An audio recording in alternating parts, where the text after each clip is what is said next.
Topping today's news, CARICOM looking to meet with Haitian officials, the government addressing the proliferation of fraudulent work permits, former Prime Minister Dr. Hubert Minnis questioned by police, and the suspect who allegedly shot his neighbor to death on Easter Sunday arrested by police.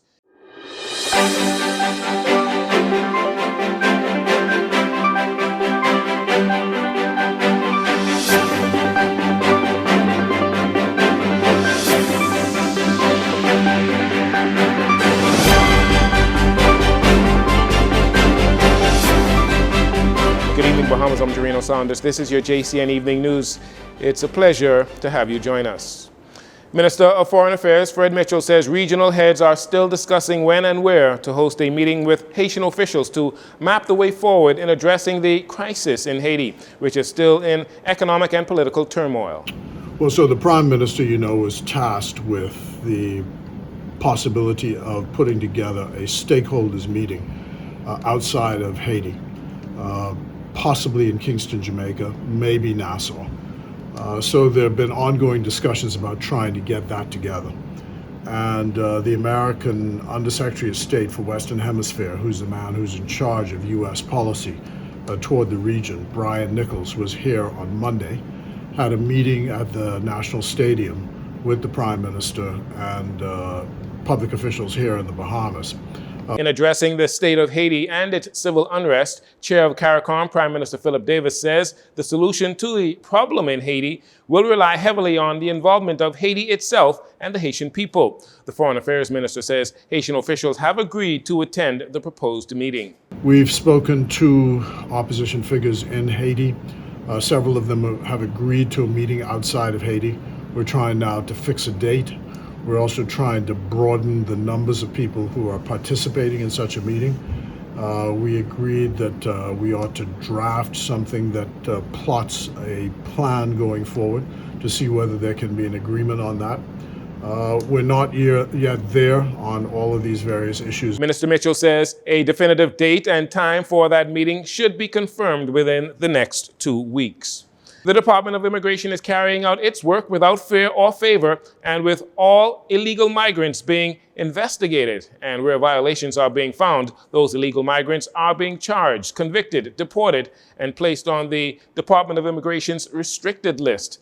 And that is according to Minister of Immigration Keith Bell, who told parliamentarians this morning that special operations in the Bahamas, as it relates to restoring the government's legal framework for immigration, continues. Minister Bell revealed a number of issues on Abaco as those special operations take place to combat the illegal migration concerns there. He says the operation has revealed several trends, including migrants working outside the scope of their work permits. The employers are in New Providence or some other island, and the permit holders are working outside New Providence independent of their employer.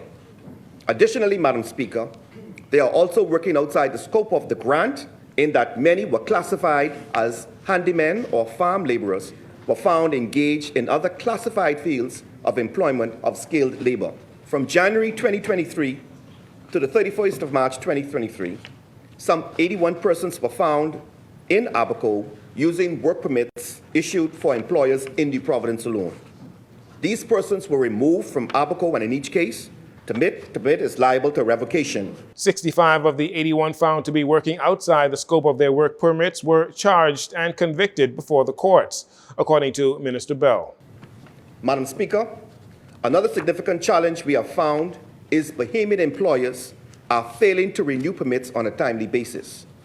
This is a vexing issue for the department, but let me say from the outset, Madam Speaker, that whilst I understand that persons can face delays obtaining the accompanying documents to have a permit renewed, if a person is here without a valid work permit and without having a renewal application before the Department of Immigration, they will be arrested and deported.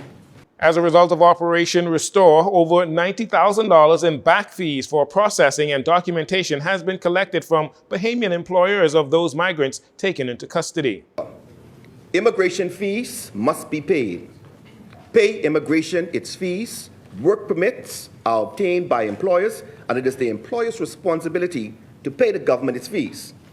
Any employer found owing immigration will be required to pay all fees owing and could face prosecution. Madam Speaker, Operation Restore remains ongoing, and we intend to decrease, not decrease our efforts in all the islands, including Abaco. The operation targeted areas including Marsh Harbor, Hope Town, Guana Key, Treasure Key, Green Turtle Key, Ferry Dock, Winding Bay, The Gully, and The Farm.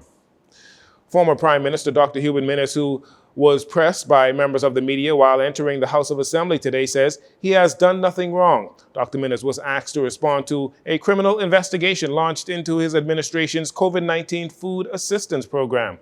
He says Prime Minister Davis is misguided if he is trying to implicate him in any wrongdoing. Would you say your hands and your administration hands are clean in the investigation? My hands are more than clean. My hands are more than clean. I think, and I've said it before, I think the Prime Minister, when he questioned me, he barking up the wrong tree. He barking up the wrong tree. And he knows that. And he do not want this giant or this gorilla to come forth. Since the but a note on the NGOs. The NGOs and the supermarkets should be recognized as heroes. What they have done an omen job, a job that the world could not do. And I'm certainly recognized for what has been done. They were able to deliver food in a timely manner, avoid the problems that the rest of the world were having in terms of unrest, in terms of rioting, in terms of starvation or insufficient food. They have been able to avoid that, and they did their part. The supermarkets did their part by giving. While maintaining his innocence, Dr. Minnis says everything was done in accordance with the law, and he welcomes the police for questioning. No, not yet. But if they want to question me, they can question me. They know the facts. The facts are Cabinet approved individuals, Cabinet approved the budget, and that was the end. The politicians would have had no involvement whatsoever after that. The conclusions are sent to the various ministries, and that is it. Lastly, do you and that's all of that is all any politician can say to them.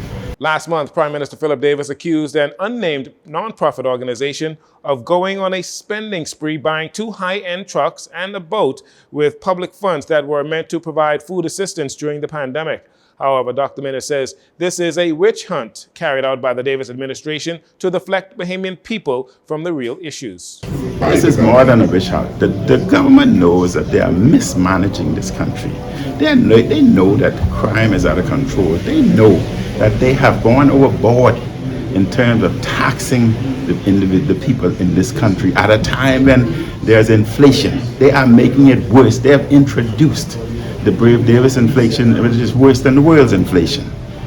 They know that they're mismanaging, and they're trying deflection. That deflection would not work because the Bahamian populace knows what's going on. According to a high-ranking police officer, more than 75 people have been interviewed so far regarding this matter. A former campaign chief of embattled former cabinet minister Lanisha Rowe pleaded guilty to 1 count of bribery when he appeared before senior magistrate Carolyn Vogt Evans on Tuesday. Alfred Mortimer, who is the uncle of Mrs. Rowe's husband, Vonken Rowe, who has also been charged in this debacle, pleaded guilty as part of a plea deal and has agreed to testify against Mrs. Rowe, who is facing 1 count of bribery and 14 counts of conspiracy to commit fraud by false pretenses. It is alleged that she awarded contracts totaling some $750,000 while the Minister of Youth, Sports and Culture between 2019 and 2021. It is reported that Cordell Frazier, Deputy Director of Public Prosecutions, while in court on Tuesday, revealed that Mr. Mortimer's best friend, Sterling Moss, asked for assistance in securing a contract for the Grand Bahama Sports Complex. There was an agreement made, and the minister allegedly awarded the contract to GNC Landscaping. Subsequently, Mr. Mortimer allegedly solicited money from the contract on the instructions of the former minister. Mr. Mortimer was allegedly given $9,000 by Mr. Moss on November 9th. $2,000 was kept in his possession, and he allegedly gave $7,000 to Mr. Rowe as a reward. And finally, in this segment, the man believed to be responsible for the shooting death of his neighbor on Easter Sunday has been arrested by police. On Sunday, April 9th, shortly after 10 p.m., police were alerted via ShotSpotter technology of multiple gunshots being discharged on Dunmore Street in the Bainstown community off Blue Hill Road. Responding officers subsequently found a male lying at the front of a residence suffering from gunshot injuries. They were then informed that the deceased was involved in an argument with his neighbor, which escalated into a physical altercation. The suspect produced a firearm, which resulted in the victim being shot multiple times about the body. The shooter then fled in an unknown direction, making good his escape. Police say 31-year-old male or the 31-year-old male was arrested shortly after 1 p.m. Tuesday after being found at a local lodging in eastern New Providence. Investigations continue into this matter. We'll take a break here. We'll be right back after these commercials.